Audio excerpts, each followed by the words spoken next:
नमस्कार दोस्तों, स्वागत है आपका रामानुज मैथ क्लासेस की इस ऑनलाइन चैनल पर। दोस्तों आज हम शुरुआत कर रहे हैं एलपीपी लीनियर प्रोग्रामिंग प्रॉब्लम। एक बहुत ही इम्पोर्टेंट चैप्टर है। इसके बेसिक समझने से संबंधित आज ये वीडियो हम लेकर के आए हैं। इस पर एक वीडियो पहले हमने डाला हुआ है, वो आप देख सकते हैं प्लेलिस्ट में। देखिए आज हम डिस्कस करेंगे feasible solution, basic feasible solution, degenerate और नॉन डिजिट, इन चार टर्म्स पर, इन पर बेस्ड एक क्वेश्चन एटलीस्ट किसी भी एग्जाम में पूछा जाता है और जो ज्यादातर स्टूडेंट्स को तकलीफ देता है। ये चारों टर्म्स क्या हैं, इसके बारे में आज हम बहुत ही डिस्क्रिप्टिव मैनर से पढ़ने वाले हैं। चलिए शुरुआत करते हैं। देखिए मैंने इसके लिए ये दो इक्वेशंस लिखे हैं, 2x1 plus x2 plus 4x3 equal to 11 और दूसरा इक्वेशन है 3x1 plus x2 plus 5x3 equal to 14। अब मुझे ये दो इक्वेशंस दिए हुए हैं, इनकी हेल्प से अब मैं ये चारों टर्म्स डिस्कस करूंगा। देखिए दोस्तों, सबसे पहले आपको जो चीज देखनी है वह है कि इस इक्वेशन के अंदर नंबर ऑफ अननोन्स कितने हैं। इसको हम हमेशा n से रिप्रेजेंट करते हैं और नंबर ऑफ इक्वेशंस कितने हैं इसको हम m से रिप्रेजेंट करते हैं। तो दोस्तों हमेशा हमारे पास में n ग्रेटर देन m होना चाहिए। जैसे यहाँ मेरे पास नंबर ऑफ अननोन 3 है, x1, x2 और x3, और नंबर ऑफ इक्वेशंस 2 है, विच मीन्स कि 3 इज ग्रेटर देन 2। इसका मतलब ये जो है वो हमारी प्राइमरी कंडीशन है जो कि feasible solution, basic feasible solution को फुलफिल करती है। ये हमारी सबसे प्राइमरी कंडीशन होनी चाहिए, ठीक है, तो वो सेटिस्फाई करती है। अब चलिए आ जाते हैं दूसरी कंडीशन के ऊपर कि भाई इसके अंदर हमारे पास में नंबर ऑफ बेसिक सॉल्यूशंस कितने होने चाहिए, नंबर ऑफ बेसिक सॉल्यूशन कितने होंगे। दोस्तों वो हम निकालते हैं NCM से, मतलब 3C2। इसको जब आप सॉल्व करोगे तो 3, ये हमारे एटमोस्ट आएंगे, इसको बोलते हैं अधिकतम। इससे कम भी हो सकते हैं लेकिन इससे ज्यादा नहीं होंगे। मतलब जब इसको मैं सॉल्व करूंगा और जब मैं इसका बेसिक सॉल्यूशन निकालूंगा तो वो अधिक से अधिक 3 आ सकता है, उससे कम भी आ सकता है। तो ये हमारा निकलेगा बेसिक सॉल्यूशन अधिकतम। कभी एग्जाम में आ जाए कि आपको ये दो इक्वेशन गिवन हो और वो पूछा जाए कि find the number of basic solution, तो आप कितना बताओगे? एटमोस्ट 3, अधिकतम 3 हो सकते हैं, 4 नहीं हो सकते, 5 नहीं हो सकते। चलिए अब आते हैं इसको सॉल्यूशन के लिए। सबसे पहले दोस्तों इसमें आपको दो चीजें डिटरमाइन करनी पड़ती है। एक तो आता है आपका बेसिक वेरिएबल और एक दूसरा आता है नॉन बेसिक वेरिएबल। ये दो चीजें आपको हर समय इस प्रकार के क्वेश्चन को सॉल्व करने के लिए डिटरमाइन करनी पड़ेगी। ओके, सबसे पहले बेसिक वेरिएबल, इसमें अगर हम देखें तो ये हमारा हर बार चेंज होता रहेगा, it will change all the time. जैसे कि मैं अगर फर्स्ट टाइम मैं अगर मेरे बेसिक वेरिएबल x1 और x2 लेता हूं तो मेरा जो नॉन बेसिक वेरिएबल है वो x3 हो जाएगा, ठीक है। मतलब कि मैं हर क्वेश्चन सोल्व करते समय एक नॉन बेसिक वेरिएबल लूंगा जिसको कि मैं 0 के इक्वल पुट करूंगा और उसके बाद में मैं अपना सॉल्यूशन निकालूंगा, क्योंकि मेरा क्या आएगा? Basic solution. ये तरीका रहेगा हमेशा कि आप बेसिक वेरिएबल और नॉन बेसिक वेरिएबल चूज करोगे। कोई भी आप दो बेसिक वेरिएबल लेना पड़ेगा, क्योंकि इक्वेशन जो है वो हमारा 2 है, इसलिए हम 2 ही बेसिक वेरिएबल ले पाएंगे। तीसरे को आपको हमेशा 0 करना है। अब जब सेकंड टाइम करेंगे तो x1 और x2 ले सकते हैं, x2 को 0 करेंगे। थर्ड टाइम लेंगे तो x2 और x3 को लेंगे as a basic variable and you have to put x1 as a non basic variable, ठीक है। तो फर्स्ट कंडीशन जो मैंने ली है कि मैंने x1 और x2 बेसिक वेरिएबल लिए हैं और मैं नॉन बेसिक वेरिएबल मैंने x3 चूज किया है। वो आपकी मर्जी पर डिपेंड करेगा कि आप किसको लेते हो किसको नहीं। चलिए अब मैं इनको बेसिक वेरिएबल लेता हूं तो मेरा जो इक्वेशन बनेगा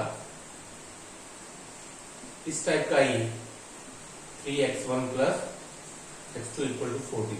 अब दोस्तों आप जब इस इक्वेशन को सॉल्व करेंगे तो इसमें से आपको क्या क्या वैल्यूज मिलेंगी, इससे आप देख सकते हैं कि जो हमको x1 और जो x2 की जो वैल्यूज आएंगी और वो आएंगी क्या?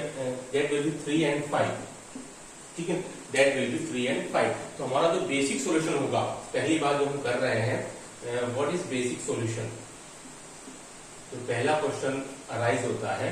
तो दोस्तों बेसिक सॉल्यूशन आएगा दैट विल बी 3, 5 एंड 0, ठीक है, क्योंकि हमारे पास में ऑलरेडी हमने x3 को 0 कंसीडर किया था और ये हमारा बेसिक सॉल्यूशन आया x1 और x2 दैट इज 3 एंड 5, ठीक है। तो ये आपका पहला क्वेश्चन का आंसर आएगा।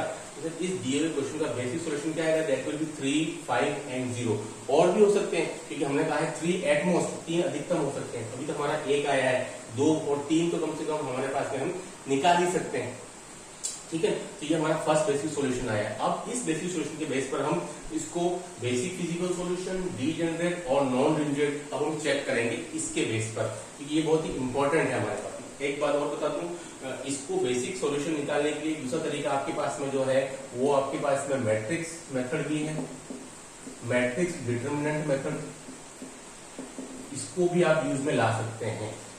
आप ax equal to B type में पुट करके और x equal to a inverse b method से भी इस क्वेश्चन को हल कर सकते हैं, पर थोड़ा लेंथी पड़ता है, इसलिए मैंने आपको ये वाला मेथड काम में लेकर के आया है। आप उस मेथड की हेल्प से भी बेसिक सॉल्यूशन को फाइंड आउट कर सकते हैं। चलिए अब जो है हमारी आगे की बात हम डिस्कस करते हैं कि ये फिजिबल सॉल्यूशन है, weather it is feasible solution और डीजेनरेट सॉल्यूशन और नॉन डीजेनरेट सॉल्यूशन।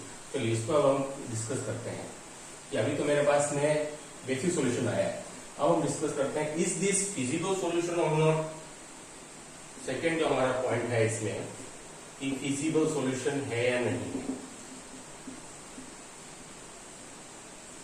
चलिए तो दोस्तों, फिजिबल सॉल्यूशन होने के लिए हमारे पास में हमेशा क्या होना चाहिए कि जो बेसिक वेरिएबल है all the time basic variable must be greater equal to 0 होने चाहिए। तो यहां देखिए हमारे पास में जो बेसिक वेरिएबल थे कौन कौन से थे, x1 जो हमारा 3 आया था और x2 जो हमारा 5 आया था, ये दो ही हमारे बेसिक वेरिएबल थे और दोनों जो है ग्रेटर इक्वल टू 0 है।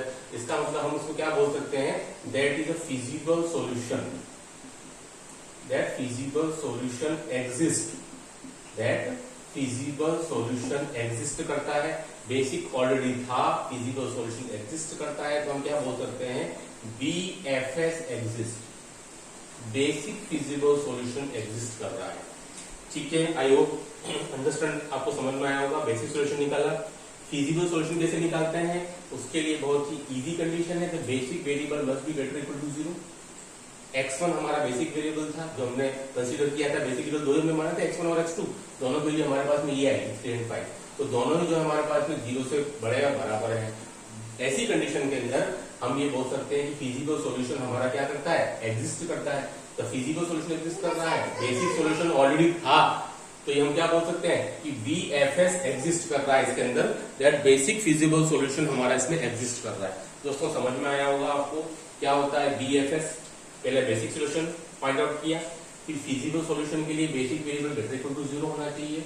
ये दोनों कंडीशन फुलफिल हो गए तो हमारा बेसिक प्लस फिजिबल मिला करके हमारा BFS एग्जिस्ट कर रहा है। Now comes to the next point, whether it is degenerate और जनरेट। तो दोस्तों हमारे पास में नॉन डीजेनरेट की हमारे पास में जो कंडीशन है नॉन डीजेनरेट, अब हम आते हैं अपने तीसरे और एक इंपॉर्टेंट पॉइंट के ऊपर, which is non degenerate.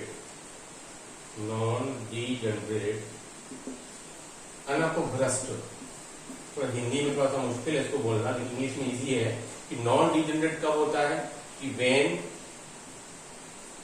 Basic variable is not equal to 0। ठीक है दोस्तों, हमारा जो बेसिक वेरिएबल है वो 0 के बराबर नहीं होना चाहिए। तो ऐसी कंडीशन में हमारे पास बेसिक वेरिएबल कौन से थे, x1 equal to 3 and x2 equal to 5, तो दोनों ही जो है वो 0 के बराबर नहीं है। It means we can say that the given solution is BFS and non degenerate. और इसका उल्टा अगर इसका हम रिवर्स प्रोसेस देखें तो डीजेनरेट बिल्कुल इसका उल्टा हो जाता है। डीजेनरेट में क्या होता है कि जो बेसिक वेरिएबल होते हैं, हम जो फाइंड आउट करते हैं बेसिक वेरिएबल जो x1 और x2 आया है वो इक्वल टू 0 हो जाता है। ठीक है, ऐसी कंडीशन में हम उसको बोल सकते हैं that this is degenerate solution. तो हम देख सकते हैं कि नॉन डीजेनरेट के क्या हुआ, तो नॉन डीजेनरेट का मतलब हुआ हमारे जो बेसिक वेरिएबल्स थे वो 0 के बराबर नहीं होने चाहिए। तो ऐसी कंडीशन में हमारे दो सॉल्यूशन आए थे 3 और 5 which both are not equal to 0। It means this is non degenerate solution. अगर हमारे पास में जो सोल्व किया था हमने वो एक इक्वेशन, अगर वहां हमारा S2 या X3 में से कोई भी जीरो आ जाता सॉल्यूशन देने पर, तो हम बोलते हैं कि that is a degenerate solution, क्योंकि X3 हमको कोई मतलब नहीं है कि वो हमारा नॉन बेसिक वेरिएबल था। तो you have to focus only basic variable for feasible solution and non degenerate and degenerate. हमें नॉन बेसिक वेरिएबल से कोई मतलब नहीं है, हमको मतलब केवल बेसिक वेरिएबल से है, ठीक है। तो ये कंडीशन हमारे पास में किसके लिए आई थी? तीनों condition, feasible solution, non degenerate, degenerate, when X3 was non basic variable and X1 and X2 we consider as a basic variable. अब अगर हम दूसरी कंडीशन ले लेते हैं, आपको अलग अलग कंडीशन लेनी पड़ेगी। दूसरी कंडीशन के अंदर दोस्तों अगर हम ऐसा ले लेते हैं, ये हमारी सेकेंड कंडीशन है। सेकेंड कंडीशन है ये वाली हमारी कि when X1 and X3 is basic variable, both are basic variable and X2 is non basic. तो ऐसी कंडीशन के अंदर हम देख सकते हैं हमारे पास में क्या क्या कंडीशन आती हैं। तो हमारे पास में 2x1 plus 4x3 equal to 11, 3x1 plus 5x3 equal to 14। दोस्तों हमारे पास में इस प्रकार का एक साइमल्टेनियस लीनियर इक्वेशन बनेगा। अब हम इसको सॉल्व करेंगे और यहां से मुझे कुछ वैल्यूज मिलेंगी x1 और x3 की, ठीक है। तो इस कंडीशन के लिए हमारे पास में पूरा जो सिनेरियो है वो डिफरेंट आएगा। जो पहला हो गया वो खत्म हो गया case, feasible, basic feasible, degenerate और नॉन डिजेनरेट। अब ये हमारे पास में इन कंडीशन, इन दो इक्वेशन और इन बेसिक वेरिएबल और नॉन बेसिक के हम चेक करेंगे कि यह फिजिबल है या नहीं है, बेसिक फिजिबल है या नहीं है, डिजेनरेट है या नहीं है और नॉन डिजेनरेट है या नहीं, ठीक है। तो जैसा हमने पीछे टाइम किया एज इट इज को आप सोल्व करके उसको आप चेक कर सकते हैं। अब उसके बाद दोस्तों हमारी जो खास जो चीज आती है दैट इज ऑप्टिमल सॉल्यूशन, क्योंकि हम ये सारी कसरत जो है वो ऑप्टिमल सॉल्यूशन निकालने के लिए ही करते हैं। What is optimal solution? तो ये हमेशा बेसिक फिजिबल सॉल्यूशन से ही आता है, ठीक है। ये हमेशा कहां से आता है? बेसिक फिजिबल सॉल्यूशन से आता है। और हमको इस, अगर मैंने जो पर्टिकुलर एक ये क्वेश्चन लिया है, इसमें हमारे पास में एक से अधिक BFS हो सकते हैं, बेसिक फिजिबल सॉल्यूशन हो सकते हैं, क्योंकि पहले हम अलग अलग कंडीशन ले रहे हैं। कभी हम X3 को नॉन बेसिक ले रहे हैं, उसके लिए हमारे पास BFS आएगा। कभी हम X2 को नॉन बेसिक लेंगे, उसके लिए मेरे पास अलग अलग BFS आएगा। कभी मैं X1 को नॉन बेसिक लूंगा, उसके लिए मेरे पास अलग BFS आएगा। तो हमको एक से अधिक BFS हो सकते हैं और BFS से ही, मतलब बेसिक फिजिबल सॉल्यूशन से ही हम हमेशा ऑप्टिमल सॉल्यूशन, दैट इज इष्टतम हल, जो कि हमारा अंतिम उद्देश्य होता है, इष्टतम हल मतलब ये हमको प्राप्त होता है। Hence we got optimal solution through BFS, जो कि हमें हमेशा एक ही प्राप्त होता है। और जबकि हमको जो BFS जो होते हैं वो हमको काफी सारे हो सकते हैं, ठीक है। अब ऑप्टिमल सॉल्यूशन कैसे फाइंड आउट करते हो कि इनको आप सॉल्व करते हो, इसको तो मैं आपको बता देता हूँ, उसके लिए अलग से वीडियो बनाऊंगा। कई बार आपको ये इस टाइप की कंडीशन लिखी देती है 3x1 plus 4x2 plus 5x3, और ये इस टाइप की कंडीशन आपके पास लिखी देती है ax ग्रेटर इक्वल या लेसर इक्वल टू बराबर b। तो आप जो x1 x2 और x3 की वैल्यू है वो उसमें आप पुट करते जाएंगे।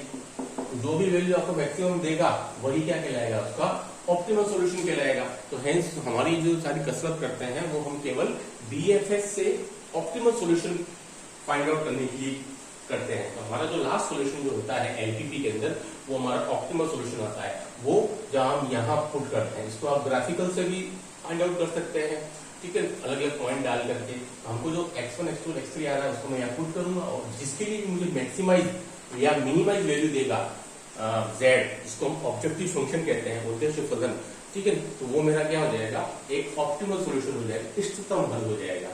दोस्तों आई होप कि आपको वीडियो पसंद आया होगा। Do like share and subscribe channel. आगे भी हम इसी प्रकार की और यूजफुल वीडियोस आपको शेयर करते रहेंगे। थैंक्स।